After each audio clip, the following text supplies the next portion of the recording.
Hello, हाँ भाई बोल, कहीं घूमने चला जाए? हाँ चलो, कहाँ चलोगे? मेरे मामा के घर पे चलोगे तुम लोग? बहुत मजा आता है वहाँ पे। हाँ सब चलेंगे। बहुत अच्छा लगेगा। क्यों जाओगी? तुम नहीं चल रही? नहीं मैं नहीं जाऊंगी। क्यों, क्या हुआ? हाँ बोलो क्या हुआ? बिकॉज मेरे घर में कुछ काम है। बिकॉज छोड़ो, मैं भी नहीं जाऊंगा, बहुत ठंडी है। बिकॉज मैं भी नहीं जाऊंगा दोस्तों, मेरा थोड़ा सा पेट दर्द कर रहा है। बिकॉज मैं भी नहीं जाऊंगा भाई लोग, बिकॉज मेरे पास पैसा नहीं है। छोड़ो हटाओ, बिकॉज वैसे हम कब जाएंगे? बिकॉज जब ठंडी का मौसम खत्म हो जाएगा तब चले जाएंगे। बिकॉज भाई लोग कहीं ट्रेन का टायर पंचर हो जाए। बिकॉज वैसे बिकॉज तुम लोगों ने खाना वाना खा लिया नहीं खाया है? नहीं भाई, बिकॉज मेरे पेट में भी धूमधड़ाम हो रहा है। बिकॉज मेरे भी लूज मोशन हो रहे हैं। बिकॉज कौन है? बिकॉज भाई तूने डॉक्टर को क्यों नहीं दिखाया? बिकॉज डॉक्टर के पास हम गए थे। बिकॉज डॉक्टर क्या बोला? बिकॉज डॉक्टर को कुछ समझ ही नहीं आ रहा। बाप रे। चल कुकी भाई, गेम खेलने चलते हैं। तन्हाई में उस वक्त मैं आंसुओं के साथ में अकेला था। गेम तो उसने खेला था। अरे तो चलना यार। अरे कुकी भाई क्या हुआ? कैसे बैठा है चुपचाप? कुछ कहता क्यों नहीं? है वो मासूम सी लड़की, लेकिन दुनिया से डरती है और मुझे लगा कि मुझसे मोहब्बत करती है। भाई देख, आज चांद कितना प्यारा लग रहा है ना। तब पहली मुलाकात थी मेरी उससे, जब उस दिन दिवाली थी। तब पहली मुलाकात थी मेरी उससे, तब उस दिन दिवाली थी। वो भी चांद जैसी खूबसूरत थी, लेकिन दिल की काली थी। हाँ भाई रो मत, चल चुप हो जा। भाई मेरी सैलरी आ गई, चल हम दोनों बाहर खाने चलते हैं। खर्चा तो वो कराती थी धोखा देने की चाल में। पता नहीं मैं किस बात के था मलाल में। अबे वो तो चला जा, वरना ऐसा घूसा मारूंगा तो पहुंच जाएगा अस्पताल में। भाई लोग क्या बताऊं, गरीब आदमी की तो तबीयत खराब ही बड़ी महंगी बैठ रही है। मुझ गरीब की तबीयत खराब हुई 6 दिन पहले, 20,000 रुपए लग गए मुझ पे। चलो छोड़ो उस बात को, डॉक्टर साहब ने 20,000 रुपए ले लिए, लेकिन ठीक तो हो गया। फिर 20,000 रुपए लगे मेहमानों के और दोस्तों के नाश्ते पे। ये जो लोग देखने के लिए आते हैं ना हालचाल पूछने के लिए, मत आया करो भैया हालचाल पूछने के लिए गरीब आदमी का। फोन कर लिया करो, फोन पर भी तो हालचाल पूछा जा सकता है। अरे वीडियो कॉल कर लो, अगर तुम्हें देखना ही है तो। घर आने की कोई जरूरत नहीं है ना, बिल्कुल भी नहीं। कर्जा करा के चले जाते 20,000 रुपए का। कहाँ से भरेगा गरीब आदमी? कर्जा हो गया मतलब भैया। शुगर भाई देखो ना, नई हुडी खरीदी है मैंने। कैसा लग रहा है बताओ? ठीक है। किसके साथ गया था लेने? कुकी के साथ गया था। हाँ भाई मैं दिला के लेकर आया हूँ। अच्छा कितने में दिलाया था? कुल 350 में। लौट ठग लिया ना तुम्हें। ऐसे वैसों के साथ जाओगे तो लुटोगे ही। अच्छा। मेरे साथ जाते तो 150 रुपए का मिल जाता। 150 से ज्यादा का नहीं है ये। अच्छा तो बताना ये टी शर्ट कितने रुपए की है? कितने में लिए? 200 रुपए की। 50 रुपए में चोर बाजार से दिलवाते तो वो भी 2 लुट कर ही आते हो तुम लोग। इस बिलौटे को जितना पैसे कम बता रहे उतने ही और ज्यादा कम बता रहा है। इसको तो मैं भी बताता हूँ। चलो भाई। शुगर भाई जरा बताना ये मोबाइल कितने रुपए का होगा? कितने में लिया है? 10 रुपए का। तुम कितने में दिलाते? 5 रुपए काफी है इस फोन के लिए। 10 रुपए ठग लिया ना तुझे भी। मेरे साथ जाता तो एक एप्पल का चार्जर फ्री में मिलता। अच्छा बेटा अब देख और ज्यादा कम बताता हूँ। अच्छा ये बता मेरी चप्पल कितने रुपए की होगी? कितने में लिया है? अरे मैं उसकी दुकान के सामने से गुजर रहा था तो बुला के दे दिया और बोला कि तुझ पे सूट कर रहा है। तुम कितने में दिलाते? मेरे साथ जाता ना चप्पल तो फ्री में देता ही देता, साथ में अपनी बेटी की शादी भी करा देता। और मालूम है दहेज में तुझे सफेद कलर का फॉर्च्यूनर देता, बुर्ज खलीफा तेरे नाम करा देता। बाप रे। साउथ कोरिया में 5 बिल्डिंग का घर तेरे नाम होता।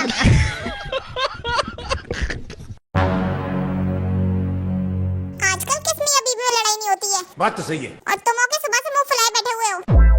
ये नहीं कि बंदे एक सॉरी बोल दे प्यार से और सारी बात खत्म हो जाए, पर नहीं, सॉरी बोलने में तो तुम्हारी नाक कट जाएगी, तुम्हारा ईगो हर्ट हो जाएगा। क्या ही चला जाएगा, एक सॉरी बोल ही देता हूँ, कम से कम इसका मुंह तो बंद हो जाएगा। सॉरी जी मैना। कैसा सॉरी? एक लफ्ज भी अगर तुमने अपने मुंह से निकाला ना तो मैं तुम्हारा गला दबा दूंगी। पहले तो कुछ गलती करो फिर बाद में जाके सॉरी बोल दो। सारी बहाने की झूठ। हाँ तेंगी बोलो, मुझे इतनी धूप में क्यों बुलाया है? क्योंकि मुझे ना तुमसे कुछ बात करनी थी। हाँ बोलो। देखो कुकी, मैं शादी के बाद जॉब करूंगी। अच्छा। और जब मैं जॉब करूंगी तो मुझसे घर के काम तो बिल्कुल नहीं होने के। फिर तुम्हारी मम्मी शादी के बाद चिक करे। इससे अच्छा है कि उन्हें अभी कॉल करके कह दो कि मेरी बीवी शादी के बाद बिल्कुल काम नहीं करेगी। अरे तो तेंगी कोई बात नहीं, इसमें मम्मी को कॉल करने की क्या बात है? तुम मत करना कोई भी काम। नहीं तुम अभी कॉल करके कहो उनसे, बिल्कुल अभी कॉल करो। अरे भगवान क्या जुल्म है। हेलो मम्मी, हाँ मेरी शादी होने वाली है ना तेंगी से। हाँ वो शादी के बाद जॉब करेगी ना तो उससे घर का काम नहीं हो पाएगा, खाना भी नहीं बना पाऊंगी। कह दो। हाँ मम्मी वो खाना भी नहीं बना पाएगी। हाँ तो मम्मी क्या हो गया, जॉब करने वाली लड़की है, कुक रख लेगी अपने पैसों से। क्या कपड़े? नहीं नहीं कपड़े भी नहीं धो पाएगी। अरे मम्मी लॉन्ड्री वगैरह रख लेंगे ना, अच्छा कमाती है। अरे मम्मी जॉब करने वाली लड़की है, झाड़ू पोछे का कहाँ टाइम मिलेगा? एक मेड रख लेंगे ना। ये क्या बात है? अरे मम्मी समझा करो, अच्छा कमाती है, 60,000 रुपए उसकी तनख्वाह। इन सारी चीजों में 40,000 रुपए लगेंगे और 20,000 रुपए सीधा सीधा आपके हाथ में। पागल हो क्या तुम? ये सोचो तुम्हारी। मैं तो टेस्ट ले रही थी तुम्हारा। अच्छा तुम टेस्ट ले रही थी मेरा? हाँ तुम्हें क्या लगता है मैं तुम्हारे घर का काम नहीं कर सकती? सारा काम करूंगी, वो मेरा भी तो घर है। अरे फिर तो सही है यार, पूरी की पूरी तनख्वाह बच जाएगी। अब तुम 60 के 60,000 रुपए लो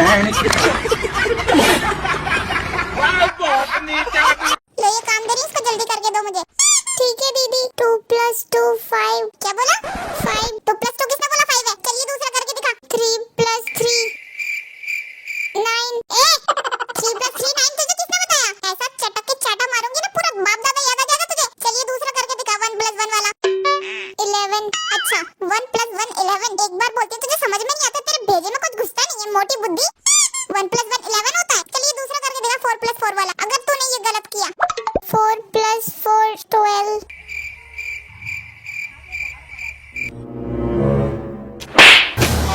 तुझे क्या पता तेरे बाप ने मुझे कैसे सिखाया था? और आगे 4 + 4 कितना होता है? अरे तू रो क्यों रहा है? तू चुप हो जा, मम्मी आ जाएगी वरना। क्या हुआ कुकी, तू क्यों रो रहा है? हाँ, मम्मी मुझे दीदी ने मारा। रुक, तुझे तो मैं भी बताती हूँ। देखो तो ऐसी बड़ी बड़ी फेंक रहे हैं जैसे हमें तो कुछ पता ही नहीं है। अरे मेरी नहीं, अपनी असलियत देखो तुम। मैं गोबर उठाए उठाए जिंदगी बीती जा रही थी। शुक्र मनाओ ऐसा घर मिल गया है। राज करियो राज। तुमने तो मुझे बड़ी रानी बना के रख रखा है। सुबह से शाम हो जाती है भागते भागते, तुम्हारे काम करते करते। मेरे तो हाथ भी दुखने लगे। पूरे नौकरानी बना रखा है मुझे। पड़ोसियों का घर दिखा के तो तुमने शादी करी थी। तुम्हारा खुद का घर तक तो है नहीं। ओहो, तुम्हारे मैके में तो बड़ा राजमहल बना हुआ है। 3 भाई हैं, तीनों छप्पर डाल के तो रह रहे हैं। और तुमने कौन सी हवेली बना के रख ली है? न गर्मी में रहा जाता, न सर्दी में रहा जाता, न बरसातों में रहा जाता। गर्मियों में तो तुम्हारा घर भभकता है, कभी इधर से तपस आ रही है, कभी ऊपर से तपस आ रही है। एसी तक तो है नहीं तुम्हारे घर में। और सर्दियों में कभी यहाँ से आ रही हवा सुर-सुर, कभी वहाँ से आ रही हवा सुर-सुर। और बरसातों में कभी ये कमरे में टपक रहा है टप-टप, कभी दूसरे कमरे में टपक रहा है टप-टप। कहीं पे भी सुकून से नहीं रहा जाता है। हाँ तो बनवा दो ना। मैं क्यों बनवा दूं? खुद बनवा लो और बोलो शादी से पहले झूठ हमारा घर है ये। और जो तुम्हारी मम्मी ने लंबी लंबी फेंकी थी वो, कि मेरी बेटी बहुत अच्छा खाना बना लेती है, ये बना लेती है, वो बना लेती है। सीधे सीधे दाल चावल तो बनाए नहीं जाते, तुम तो उसे भी फूंक के रख देती हो। अच्छा तुम्हें बड़ा सहूर है। शादी से पहले तुम्हारे पापा ने कहा था कि मेरा बेटा 1 लाख रुपए महीना कमाता है दुबई में। बाद में पता चला कबाड़ा उठाता है। हाँ तो क्या हो गया? कम से कम कमाता तो हूँ, भले ही कबाड़ा बीनता हूँ। ये लाली लिपस्टिक कहाँ से आती है? मेरी ही नसों से आती है। देखो तो, एक लिपस्टिक क्या दिला दी तुमने तो सोच लिया पूरा मेकअप का सामान तुमने दिलाया। मैं अपने मायके से लेकर आती हूँ सारा सामान मेकअप का। खाने को चना नहीं, पिछवाड़ा मांगे जायफल, तनख्वाह 350, कंधे पे टांगे राइफल। वो तो अच्छा ऊपर वाले ने गंजे को नाखून नहीं दिए, वरना तो खुजाते खुजाते खून निकाल लेते। आज तो मुझे ये बता दो, तुम मुझे शॉपिंग पे लेके जाओगे या नहीं लेके जाओगे? जब तुम मुझे शॉपिंग पे लेके जाओगे तभी मैं रोटी खाऊंगी, वरना खाने वाली नहीं हूँ। तुम रोटी खाओ या मत खाओ, मैं तुम्हें आज नहीं ले जा सकता तो नहीं ले जा सकता। फाइनल है ये, ठीक है? अगर तुम्हारी यही जिद है ना तो मैं भी आज चावल खा के सो जाऊंगी। चलो हटो सामने से, मुझे चावल भी खाना है फिर सोना भी है। अब आई ना लाइन पे, अभी तो कह रही थी खाना नहीं खाऊंगी।